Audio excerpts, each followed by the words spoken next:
Hey everybody, and welcome to the next edition of the Soccer Fitness Goals video blog. This is my last video for 2017, and in it I'm going to be discussing the recent El Clasico. That's the match between Real Madrid and Barcelona of Spain that took place on Saturday, December 23rd.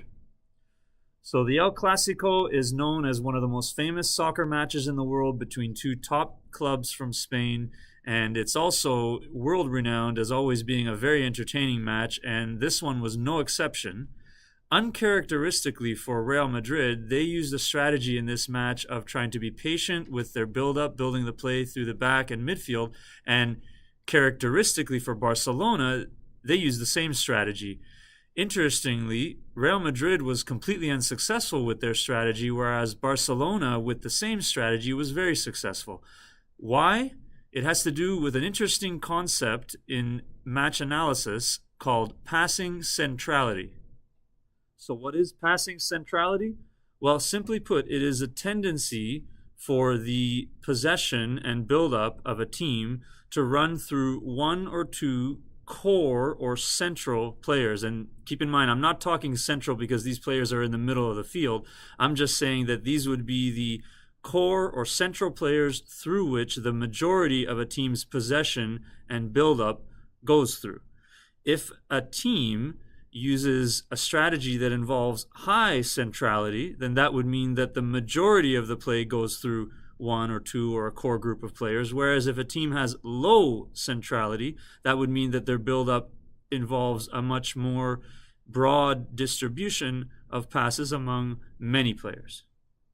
So in this particular El Clasico match, Real Madrid had a very high passing centrality, with the majority of their attacks coming through the wide channels and involving Luka Modric in midfield and Marcelo from the back, whereas Barcelona had a very low passing centrality, and their attacks and build-up involve virtually all of their players in the back, midfield, and attack.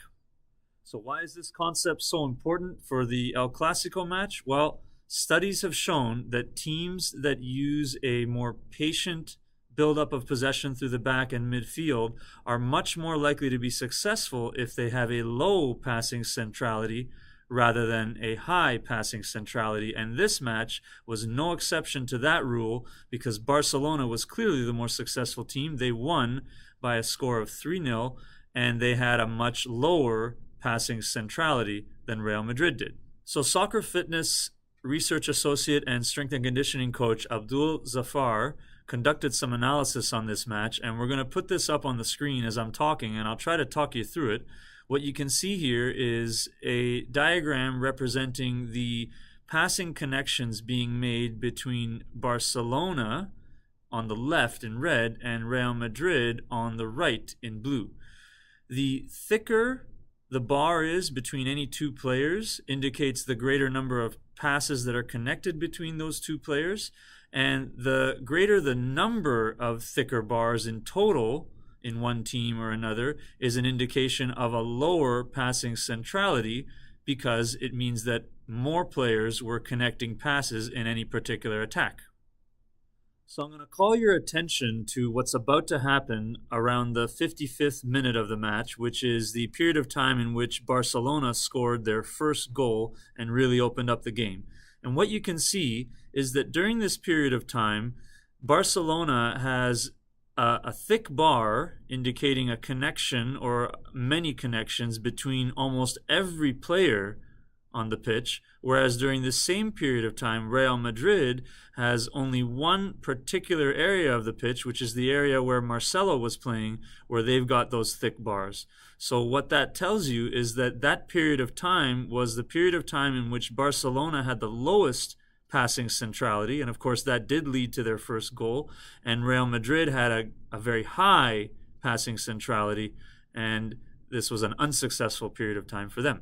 So this trend of very low passing centrality for Barcelona continues from the 55th minute right on through to just past the 65th minute, which was not only the most dominant period of possession for Barcelona, but it's also the period of time in which they scored both of their goals. If you go back and rewatch this little chart, you'll see that Madrid really only had one period of time in the first half where their passing centrality was a little bit lower, and they generated some scoring opportunities but did not capitalize on them, whereas Barcelona, again, had much overall lower passing centrality, and this led to them being more dominant, scoring goals, and ultimately winning the match. So what's the take-home message from this analysis of the El Clasico match for coaches and also for younger players?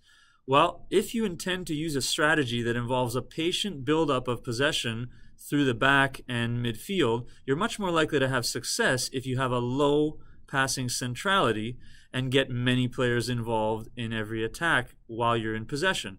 So you need to make this a focus of your possession training exercises. When you run your training sessions and you're practicing possession and building the ball up from the back and through midfield, get as many players involved as possible.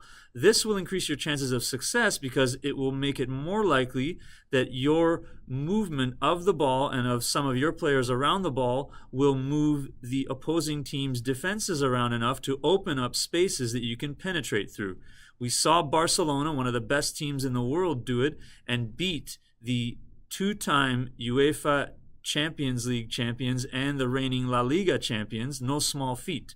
If it can be done at that level, it can definitely be done at the lower amateur levels. That's the take-home message from this analysis of the match.